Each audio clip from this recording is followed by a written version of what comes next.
Kia ora koutou, ko Nicky toko ingoa. I'm the CEO of Women in Sport Aotearoa. Kia ora, ko Julie Paterson toko ingoa. I am the co-founder and past co-chair of Women in Sport Aotearoa.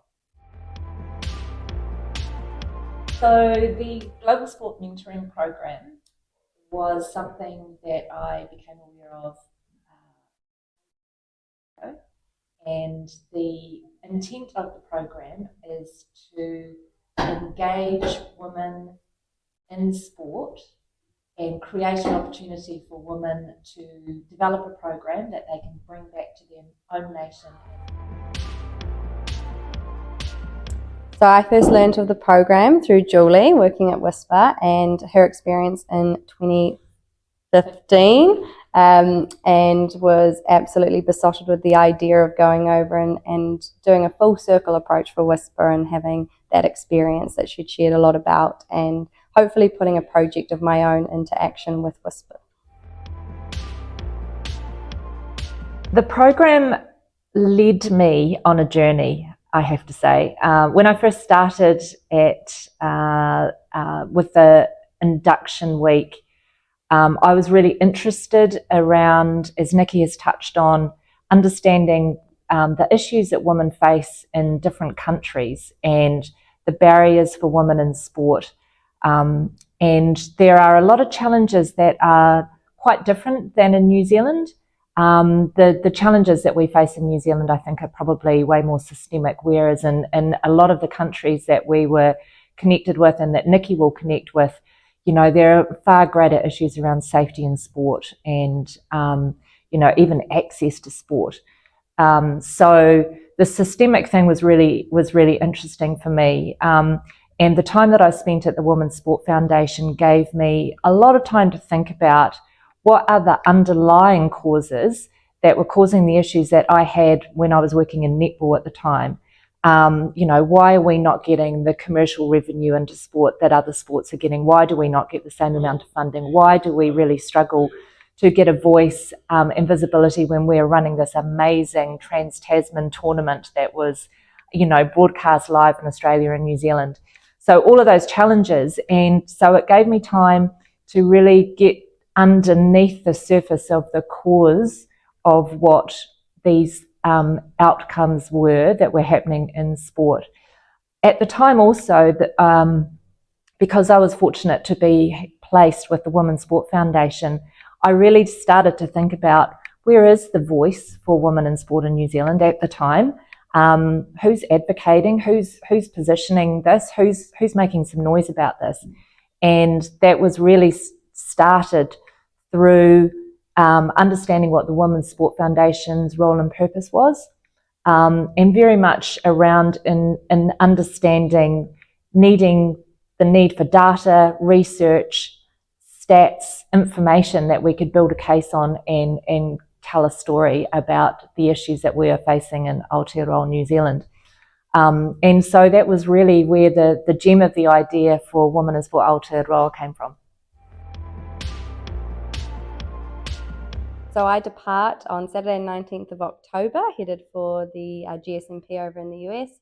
I'm really excited. I can't quite believe it's happening, and I can't wait to spend some time with some global women and expand my worldly view about the challenges and opportunities and barriers that everyone in their own respective communities is working within for women and girls in sport and physical activity.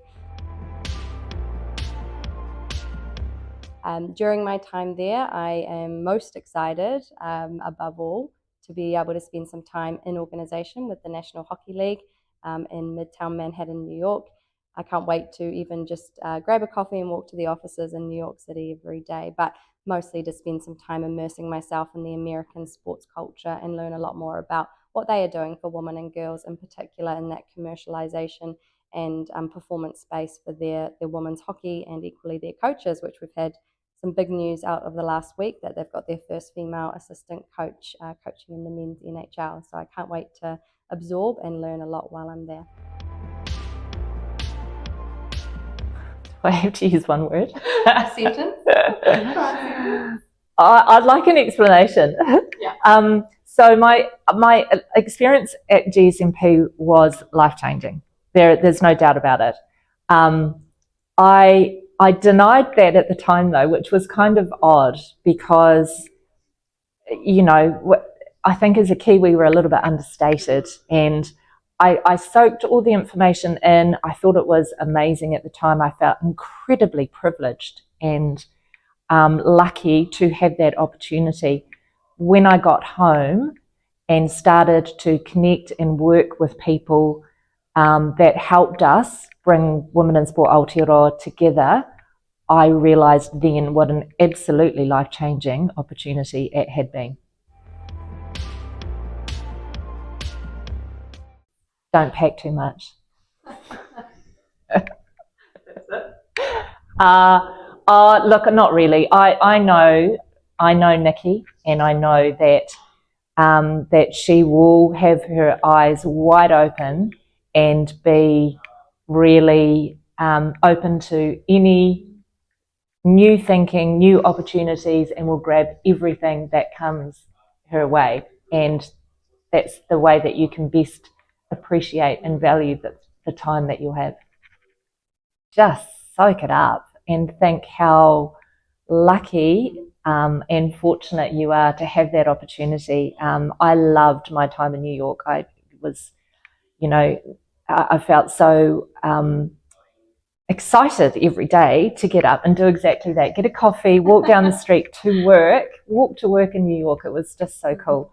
But also the opportunity to connect and engage with all of these amazing women that are running massive sporting businesses in America, and who have, you know, as they call them in America, you know, they've got the C-suite jobs, and that's absolutely fantastic. And the opportunity to connect, engage, talk with these women and take as much information as you can away will be just wonderful.